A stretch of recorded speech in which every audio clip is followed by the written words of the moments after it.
Hi everyone, welcome to the first weekend of June and the start of summer proper. It's a Kicks Eye time limited campaign overload weekend, and the first video that I'm going to be showing you this weekend is from the Endgame campaign. This is the Mastery Pack, my first run through of the 5 Masteries, and you'll see it as it was recorded with mistakes and errors. Hope you enjoy it.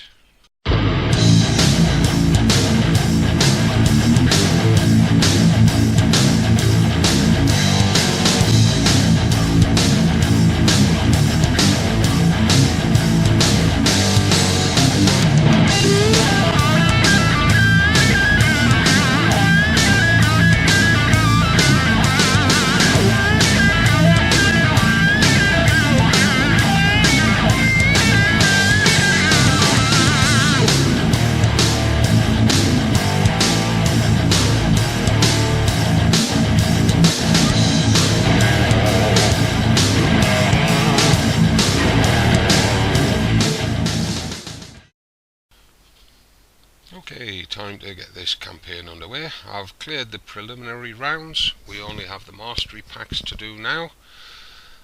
And this is the fleet I'm going to use to start off. I'm going to use 3 Apollos. One of them is the Zoe flagship. And this is how they're loaded up. Pause the video to look at them. They're all the same. They've got 8 switchblades on them. 1 Phalanx 4 that will keep firing when the switchblades are shooting missiles to kill the enemy rather than shooting down the incoming missiles.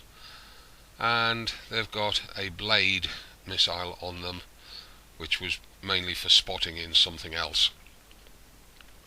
Using the Countermeasures 3, which gives a reload boost as well as Countermeasures boost, and using the Ablative Armor 3 for defeating incoming missiles. Standard Speed System 5 engine setup. The missile, I've forgotten what it's called, SAS or something, for the 30% range boost, and the Battery 3 for giving greater damage to buildings, as well as giving the 50% turret defense. God, I can't think today. I've forgotten the names of everything.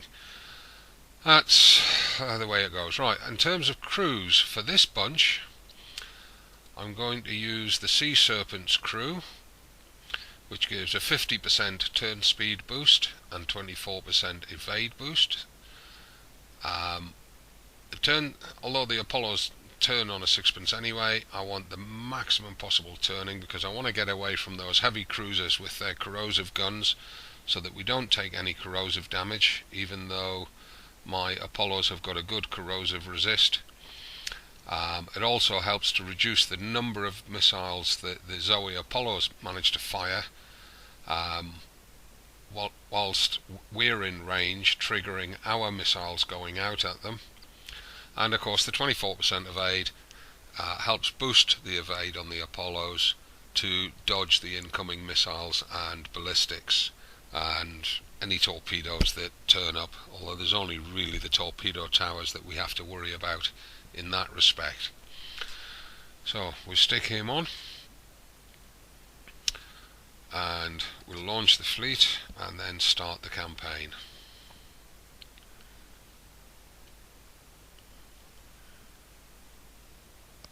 So, start the campaign.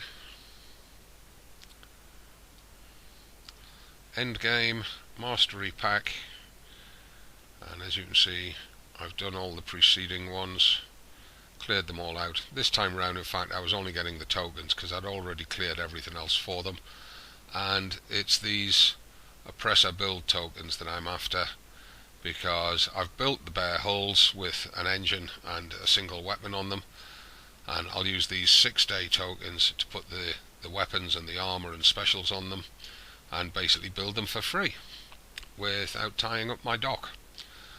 Okay, let's activate it. And it says we've got 6 hours to do it for a Mastery Pack. That's good. Okay, we'll check that when we come back out of it, make sure that it is actually running at 6 hours. Yep, it's definitely showing 6 hours. There's a surprise. I was expecting it to be 1 hour per mastery pack. Okay, let's start the combat. And these targets are, or the first three, the assault targets, are nothing surprising. We've seen them before. They were part of the Apollo Raid series last year. And it's basic Legion forces with a few turrets stuck on islands. So there they are. Let's just put them there. And this one, I start by coming down here.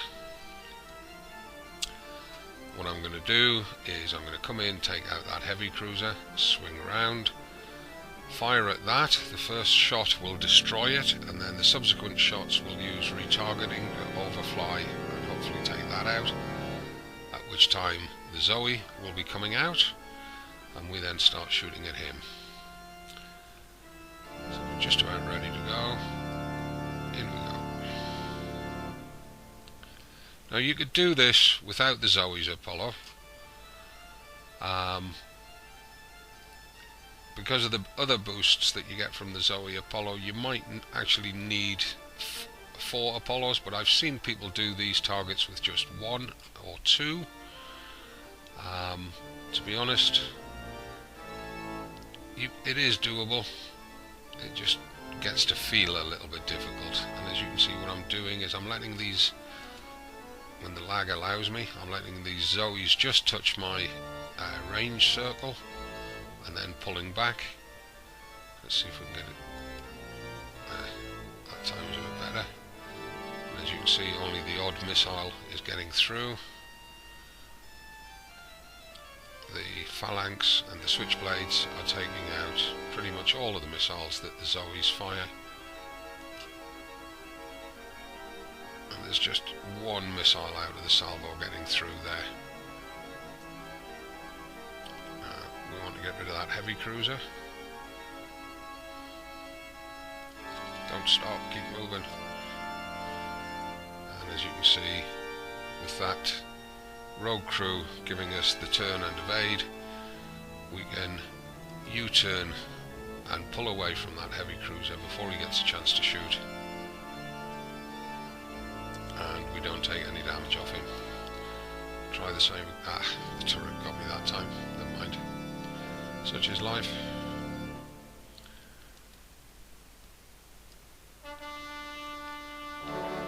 And the game's running a little bit laggy because I'm recording it. My computer's a little bit of a potato in that respect. Doesn't quite have enough power to smoothly record games as I'm playing them. But it should be smooth enough that you can see what I'm up to. And there's that odd torpedo coming through. Now hopefully the evade will let us dodge it. Yeah, we dodged it. It didn't hurt us. Now what we're going to do is we're going to head up there, and then we're going to bring them round to there and into here. And that will allow us to kill this torpedo tower without it shooting at us, and then we'll come down and take care of this corrosive turret.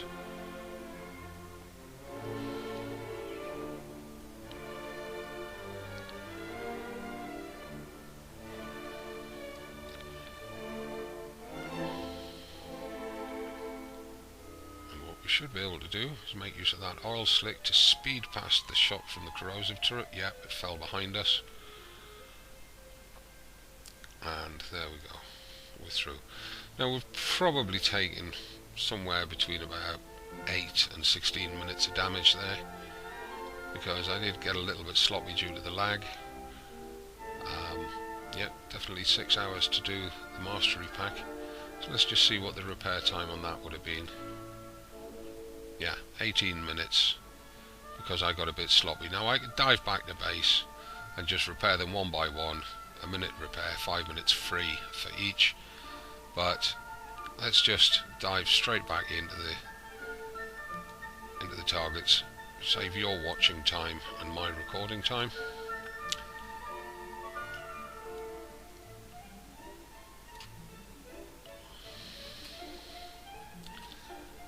Now the Apollos, we've had them about a year ago they were released, maybe a little over that. So, you know, the first 3 stages of this campaign do not require the newest of ships.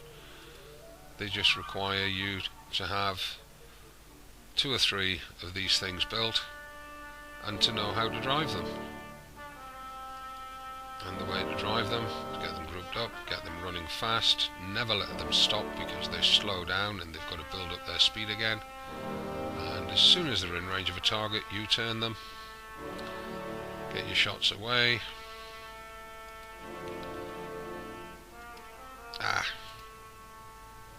Mouse wouldn't click there because of the lag.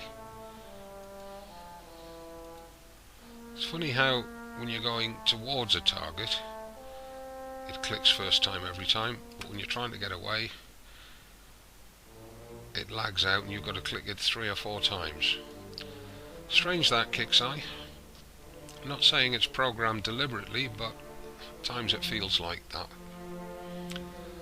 So, get rid of these 2 rhinos and then we'll take out these turrets at the southeast end of the map. See, now when I'm facing the Zoes, it turns away with a single click of the mouse. When I'm facing the heavy cruisers, it takes 3 or 4 clicks of the mouse.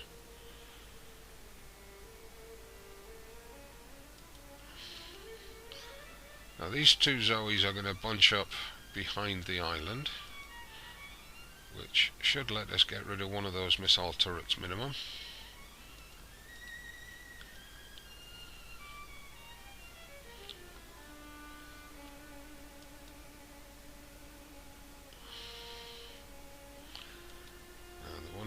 To watch is this one up here first.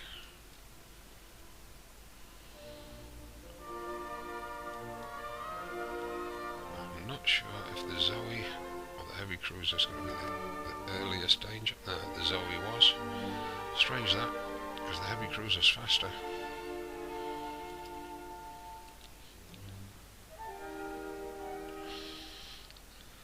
Right, we'll go get rid of that torpedo turret now. See, there's nothing difficult here. It's just a case of duck in, trigger them, turn away, shoot them as you're running away.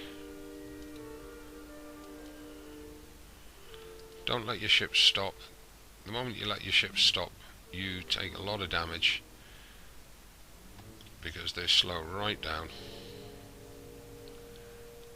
Now we've got rid of that missile turret, we can move in.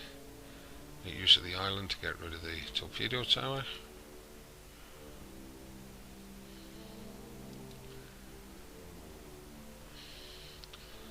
And then bring the ships up here. Do the same thing, press shift, click the map, hold shift, click the map again, telling the ships where you want to go.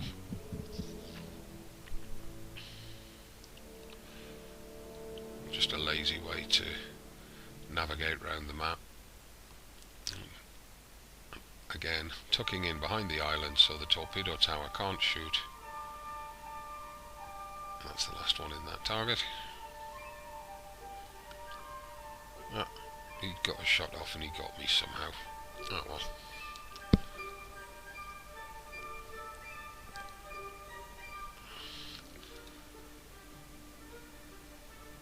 10 minutes gone, 2 targets down, and the thing to remember is watch this line down here just above the abort and start combat buttons.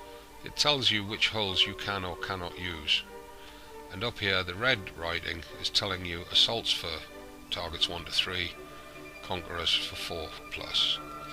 So send the Apollos in again. Join combat.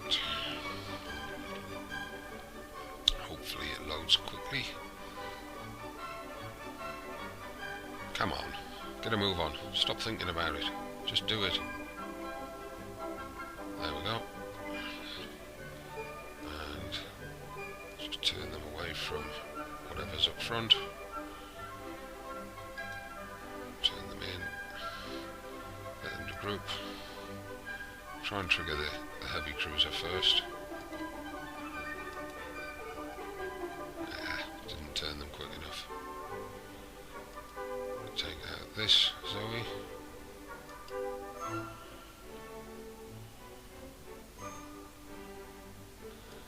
And then take this one out.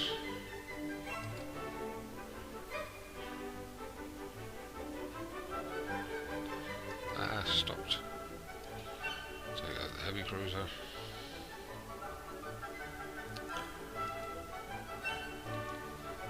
Come back across for these Zoes.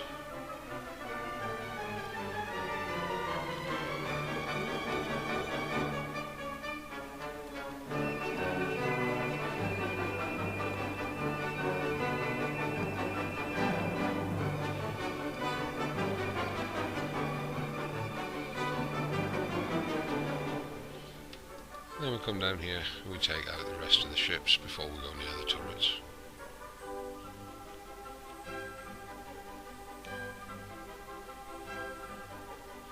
Now, I can't swear to this, but I have a feeling that they've detuned the rhinos a little bit. Or it might just be that that I have got more used to seeing more powerful rhinos in the weekly Forsaken missions. But they certainly feel as if the salvos off them are weaker than what I'm used to. And, you know, at the end of the day, that's good. I'm all for a bit of detuning, because it saves us some damage. The lag is getting really bad now. I think I'll have to refresh before I do the garrison targets, before I do the Conqueror targets,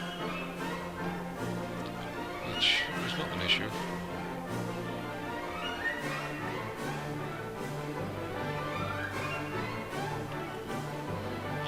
Of course, it's possible the lag might disappear just by the fact of going into base to change fleets. I've seen that happen before.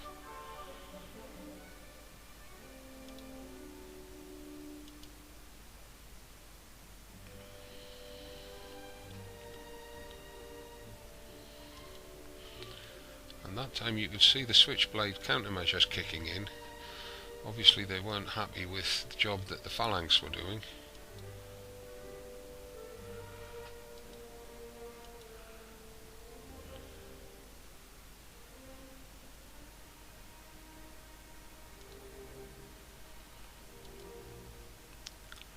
Let's just duck and U-turn.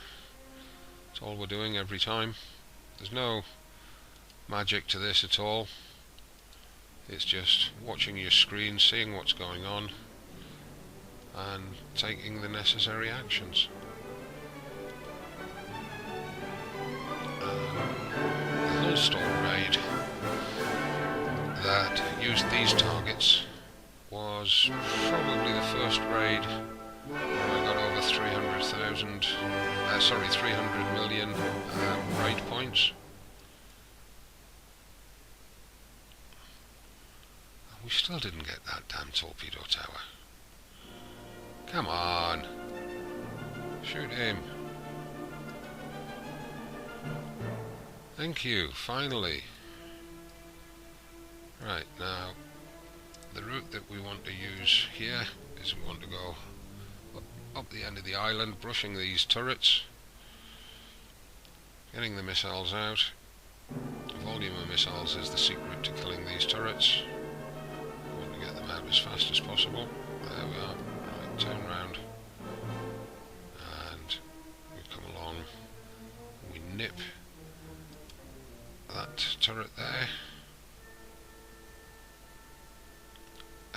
Needed one more missile.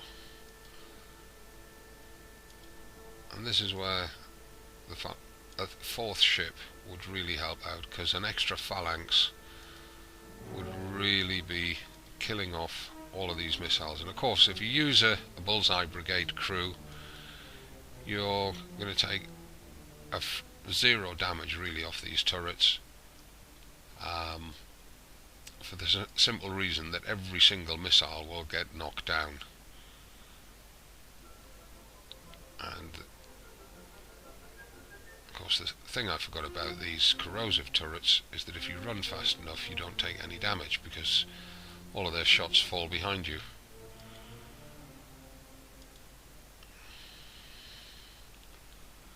And just demonstrate that. As we skid through here, you can see the shots fell behind us there. Now we've got this last torpedo tower to get rid of in the middle here.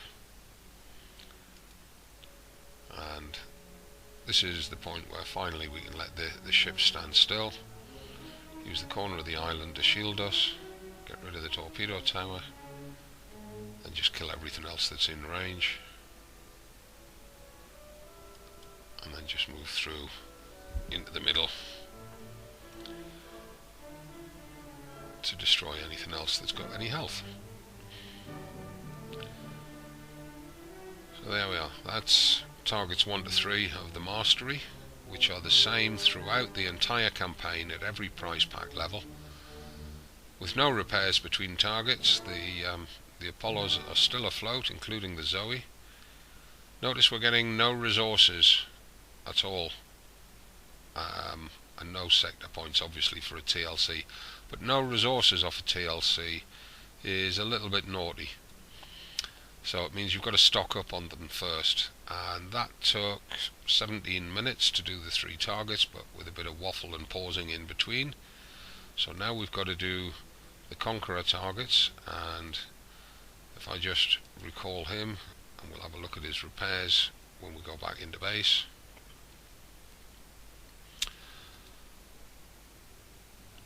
Definitely getting a bit of lag there because the rest of the sea map did not load. It was just the campaign tower and my base.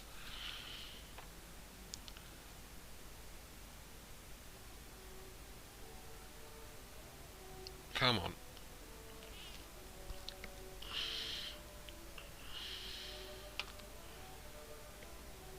So it's saying 5 coins. If we go to dock, have a look at it. It's 2 hours 16, and my driving was not the best, partially because of the lag and partially because I was trying to demonstrate bits and pieces as we went through, but it is what it is, you know, 2¼ hours. I'm still repairing my cannoneers from hitting something earlier on. Still got a load of time left on the crew. If I coined that repair and coined my way through the next couple of stages with the Conquerors, then I could probably get another set of Mastery assault targets out of that crew. So the Conqueror fleet that I'm going to use up front, I've got one fully equipped Pride using the scatter guns and all the various specials and what have you for it. I've got 2 radioactive armors on it because of something that's in the targets. I've got 2 Prides which all they've got is engines, and they are there purely for the Pride effect, the bonus that they give to Prides, which is the corrosive deflection and the penetrative deflection, as well as the cold snap immunity, which they would have anyway just by being on its own, the one that's got the weapons. But it's that corrosive and penetrative deflection that I want these 2 to give to that one. And of course a pair of Mudgluts, which are absolutely essential for getting through these campaigns quickly and relatively low cost. Now you notice I've got lots of different armors on there. I've got 3 speed armors on it, 4 stealth armors, 2 penetrative plate 6s, and a radioactive plate number 4. And again, you'll see why in the targets. Now I'm going to put a crew on these, and even though these are Conquerors, and in their defense they've got a handicap of 100, as has the Mudgluts, I believe. The Mudgluts don't get a... oh yes they do, defense handicap 100%, there we go. Right, so there is no point sticking one of these boys on because they will be completely ineffective.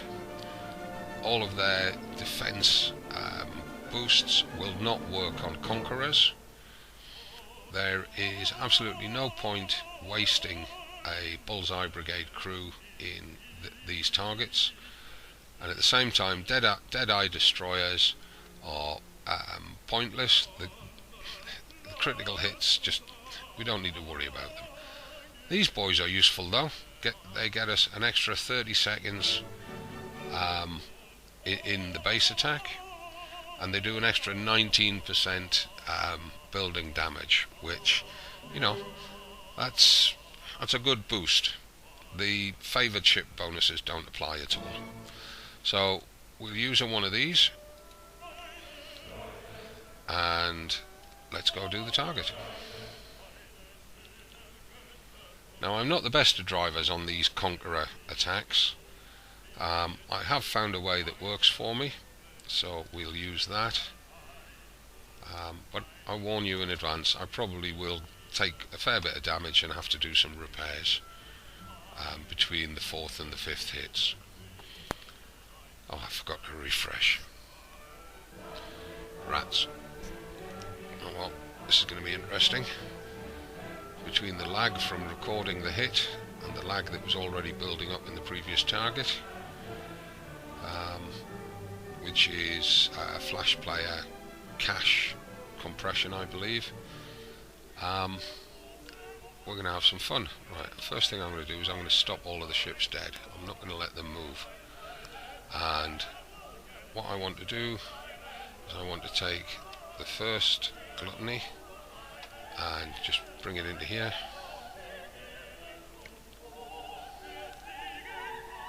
And we'll send it across to hit this first one here. And then we'll take the second gluttony and bring it in to hit that one.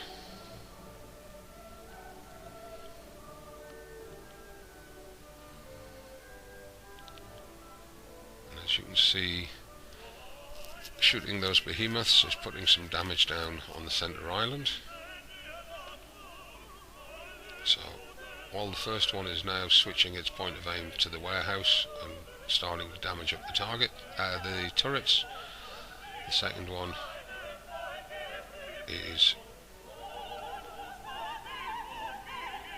already taking down that behemoth. We'll just move the gluttonies well away from the island. You see the mortar and the splash on that thing is pretty big. I want to make sure I'm well out of the way. Right, so we put one of them there, shooting at the warehouse, which will splash these turrets. We'll put the other one around there. As well take those turrets out from outside the channel.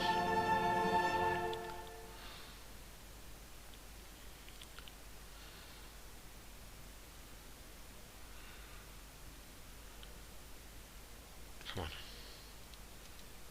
Can you get that turret? No, you can't. Okay. We'll send you around there. You might as well have a go at that dock.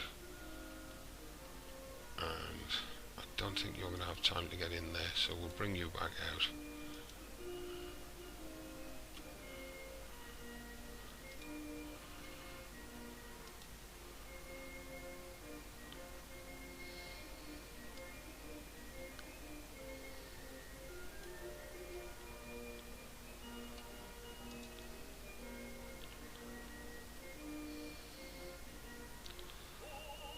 At this point, this is where it's probably best just to run one gluttony, and what we want him to do, let him come round as soon as he submerges. We want him to shoot at that behemoth, hitting those turrets on the way past. And as soon as he's in range to get 2 volleys off at that behemoth, we pull him back out of the channel.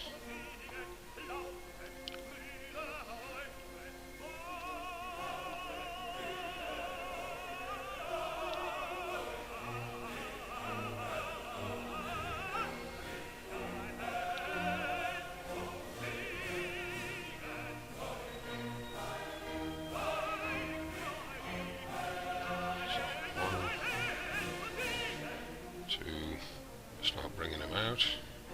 You might get a third one. No, he didn't. Sometimes he gets a third one off. That's okay. But we want him out of that channel before he surfaces.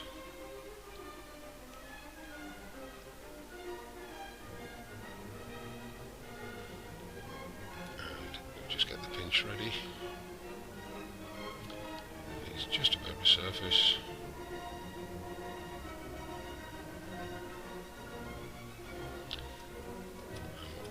Now is we're going to have the Pride go down. We'll send the Pride down as soon as those gluttonies are ready to dive.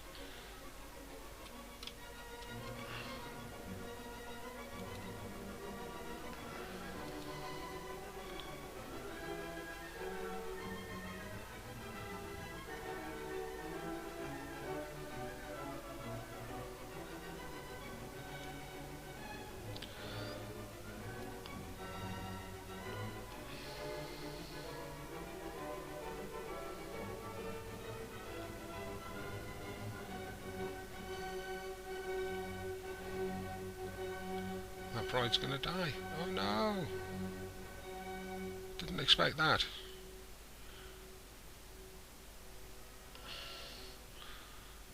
Sure he didn't die the last time I did this.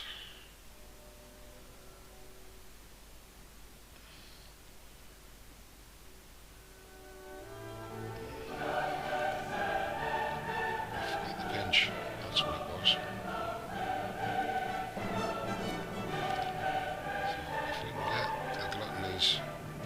Around here,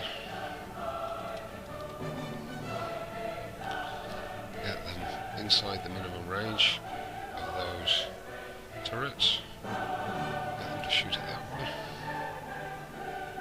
get rid of the concussive turrets. There we are. And now we can of course get rid of that.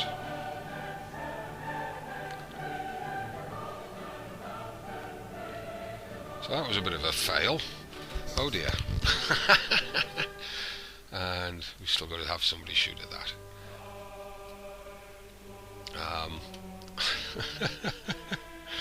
I did not expect the Pride to die. I'm very surprised that it did, in all honesty.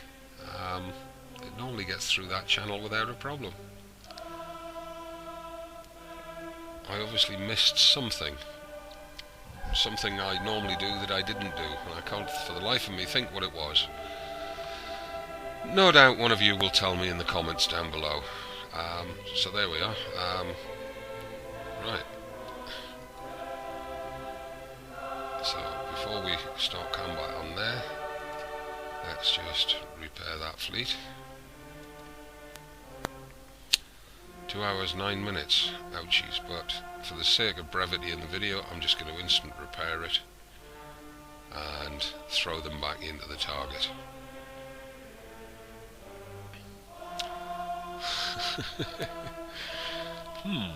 Wonder what went wrong there. Maybe I should have used a Liberator.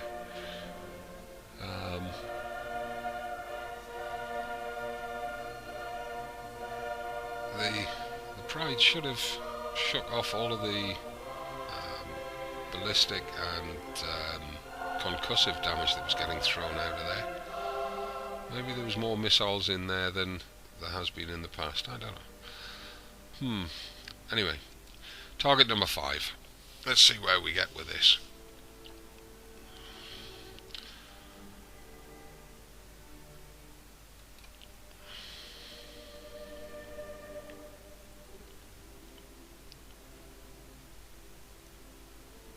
Definitely slowing down on the loading screens. Guess I should clear the cache. Shout at my internet provider. Tell my computer it's a potato. All the other things that KiXEye support tells us that we've got to do. Okay, so at this stage it's again gluttonies only. And what we'll do is we'll just send the first one down here, clear this side, and we send the other one to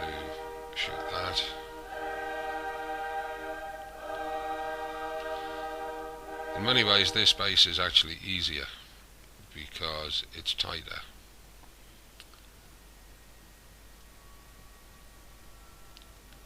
It's not as spread out as the other one.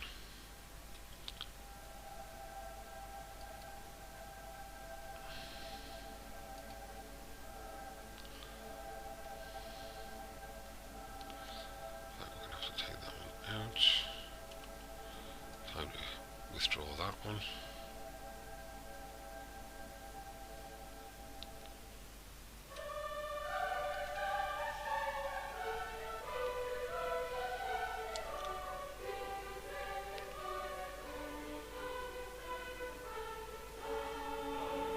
Shots coming across that there, so we can bring them there.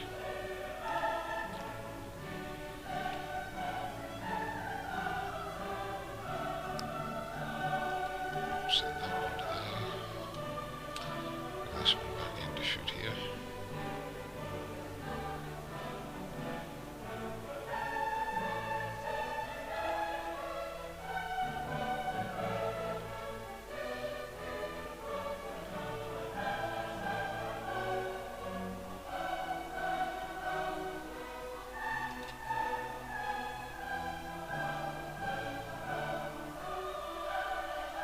Because the warehouses take so long to destroy, they're actually a worthwhile target for getting the splash to spread across the base as far as possible.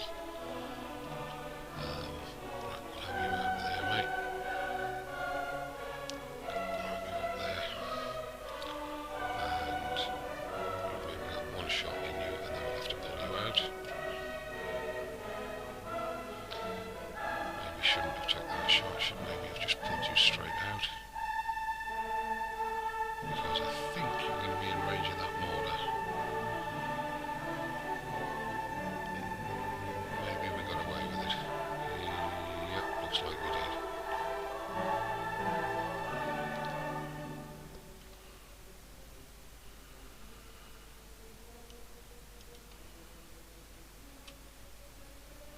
So we want him shooting at that one.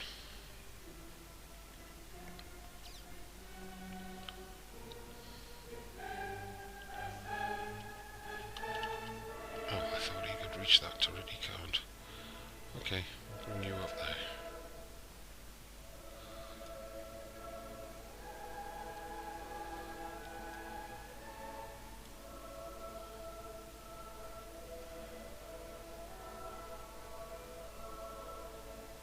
Right, you should be shooting at that warehouse.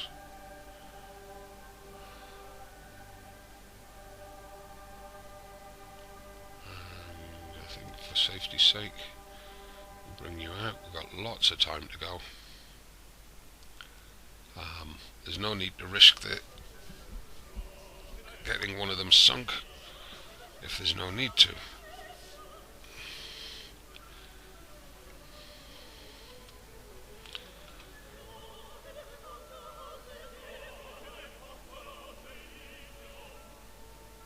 So we're just waiting for them to surface and resubmerge, and then we'll have them back into the channel, and this time we're going to go right down to the first zigzag and try to take out the rest of the behemoths and that waterborne turret, and that hopefully will also do some splash damage to the island.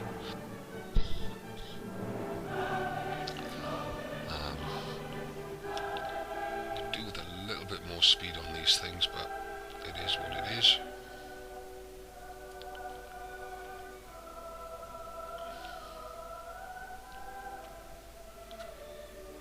Turn that one first.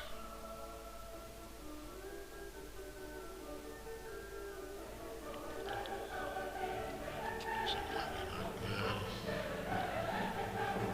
And that is made out as well.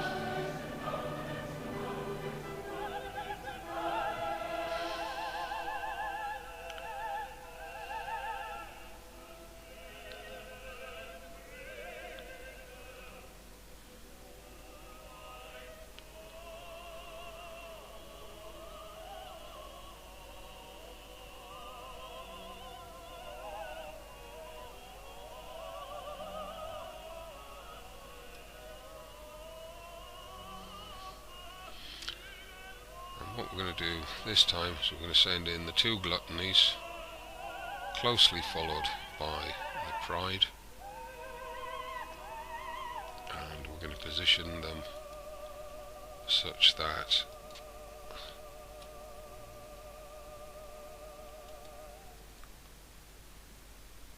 they will be overlapping. Now on the way through, the pride should be taking all of the shooting. Throw a pinch on the middle island. Might as well make use of them. I've got 24 of them pre-built, so as you can see the pride's not taking anywhere near the damage this time that he did in the previous target, so probably the Liberator should have been used in the previous one and save the pride for this one. Which I think means that the targets have been tweaked a little bit. And these turrets should melt quite quick now that those gluttonies are in position just before they surface.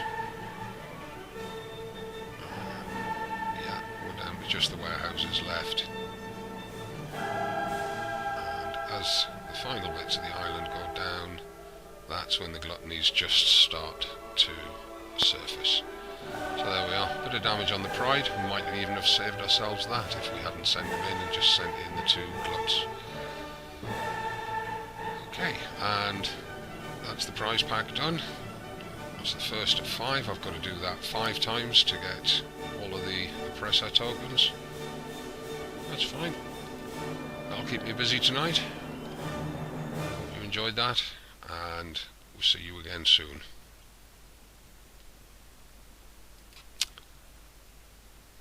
Just to confirm the damage on that. Now that whole thing took me 5 coins. That I would probably not have needed those 5 coins if I'd used a Liberator on target number 4 instead of the Pride. That's something worth trying, and before I edit up the video and upload it to YouTube, I'll check it out with a Liberator on target number 4. And I'll make sure that I let you know how that got on. So 21 minutes damage there, which is nothing. There wouldn't be enough time left on this to run another set. These guys have still got 20 minutes on there, so if I coined the repair on these guys could have jumped straight into another set and got the targets 1 to 3 out of the way off this rogue crew.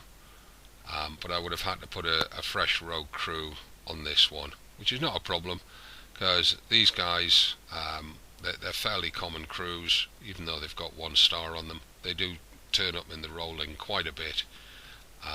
It's actually these guys that are getting quite hard to roll, and that's to be expected with the Apollo series of raids coming up, starting in July. I've been kind of expecting that the crews that would help Apollos and the assault hulls, I've been expecting them to start to fade out into rarity, the way that Bullseye Brigade crew did during the garrison raids, and the Disciples of Skullduggery did during the siege raids and the skirmish raids. Expect these Sea Serpent crews to get rarer and rarer as we move into the assault raids starting in July. It's just typical of Kixeye. It's the way that they seem to work. However, they're telling us that there is a big revamp coming up for the Rogue Crew system, and I shudder to think what they're going to offer us. Hopefully it'll be something that's actually worthwhile and doesn't kick off a shitstorm in the forums. They have said that what they are going to do is you are going to see the preferred ships being brought up to date on crews, so it'll no longer be things like hammerheads and sea wolves and stuff. It'll be more up-to-date hulls on them. That's good news, but in terms of obtaining them and the frequency that they come up, then let's just hope that they don't completely and utterly cock it up, because one of the things that I'm not liking at the moment is that we are seeing this. Right, this is one of the crews that's been absent without leave and without acknowledgement from Kixeye. It's been absent for a year now. Everybody and their uncle has been complaining that they can't get them, they can't roll them. And now, a year after they first disappeared, and it was a noticeable disappearance, because I was rolling one a week minimum of these right up until the end of the August raid last year, and then suddenly bang, none at all since then. And lots of people have reported similar. There's one guy posted in the forums that he was rolling at least one of these every 2 days up until that Hull store raid in August last year, and then they disappeared completely from the cycle, and he's not had one since. So it was a very marked disappearance, and it happened in that 1 week that they disappeared.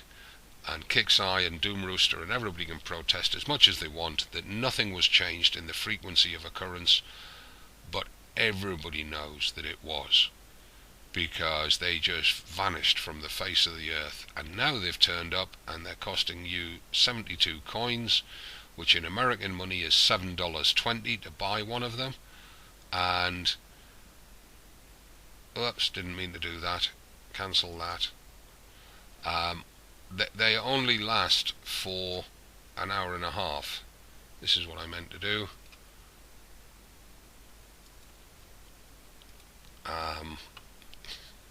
There you go, folks. Errors happening live. They only last for an hour and a half, and the benefit that they give is that anything that would normally miss a target gets converted into a hit that is a critical hit. And if it happens to be a splash weapon, it deals more damage at the edge of the explosion. As you're aware, splash weapons like the ones used by the Mudgluts subs in that last hit, the further away from the center of the explosion that the receiving target is, the less damage it receives. Whereas with these crews, it does more damage at the edge of the explosion.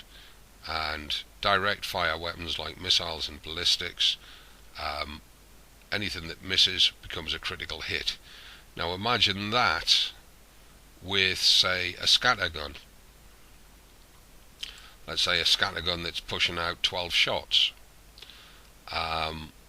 One of the 12 shots is actually a hit, the rest land around the target and cause splash. Well, those 11 shots that missed then become critical hits.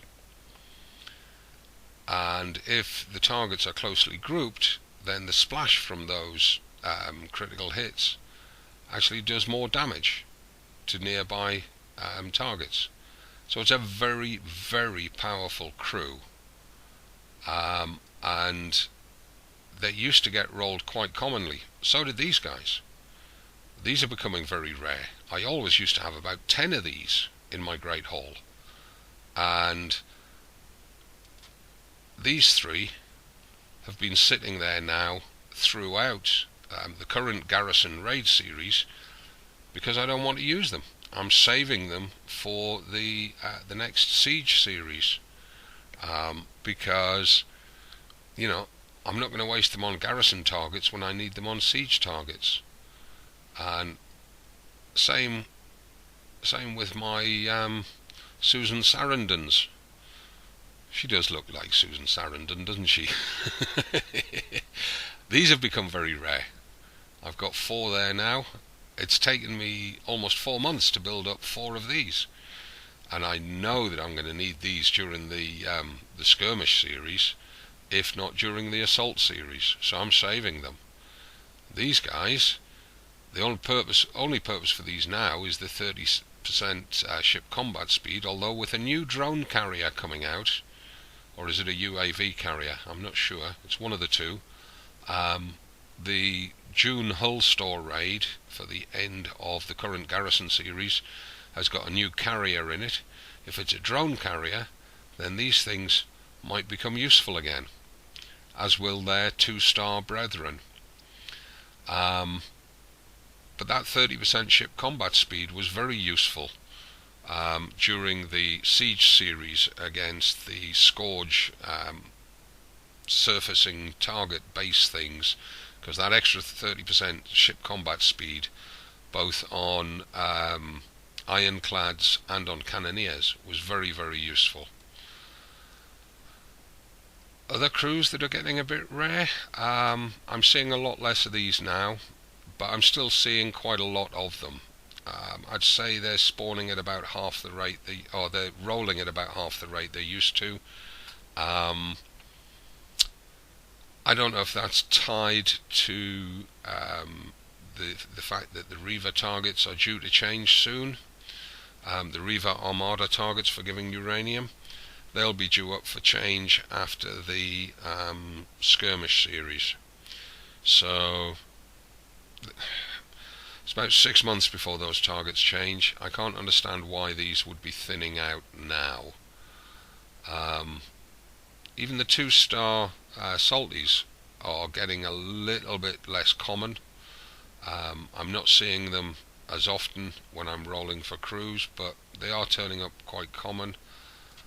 These girlies are getting, again, quite rare. Don't understand why, but all of the 2-stars are getting less common than they were. These guys and these guys are still turning up regularly, which is good news, because they're the main other crews that I use. So anyway, enough of me waffling on about crews. To do the Endgame campaign, you need at least 2, preferably 3 or 4 Apollos, and if one of them's a Zoe's flagship, that's so much the better. Pair them up with the Sea Serpent's crew, and they work very well. You can hammer through the first 3 encounters in each prize pack without stopping for repairs. And then for the garrison, for the Conqueror targets in each pack, then if you've got them, these are going to save you a lot of repair cost, either time or coins. Just basically load them up full with muddle missiles. Make sure that they've got both penetrating and radioactive protection, because you're going to need it. For the 5th target, you need at least 1 Pride, I would suggest, just to distract the turrets. Load it up with radioactive deflection. If you don't have one of these, then what you could do is load up with for the 4th target at least, for sure you need a Liberator, something like this, with both radioactive and penetrative deflection on it, in addition to its natural deflections and defences, and something that chucks out a lot of damage quickly, such as the Scoria missiles. Blade missiles, if you don't have Scorias, they will do the job. Increase your damage as much as you can using the specials, and make sure that you use a special that gives the 50% turret defense, because without it you're not going to get round the second bend in the channel. So that's the fleet that I'm using, and that's the packs. I hope that's useful to you. I'll be doing the other TLCs that they're running this weekend. I'll be doing videos on them, hopefully in time for you to actually finish them. Call to Arms is a fairly easy campaign. Anybody should be able to go all the way through with this, although I will say that from prize pack 3 and 4, they are the new raid targets, and some of them are easy, some of them are not. I hope to get the video out, or the video recorded tomorrow, for the last prize pack to show you all of those targets. The Alpha Defense one, I haven't started that as yet, but it's basically hitting duplicates of player bases using Conqueror fleets. So again, if you've got decent Conquerors, tier 5s or 6s, you should be able to get these done without a problem. Okay, that's it. That's all from me in this one. I'll see you in the next one. Be good, pirates.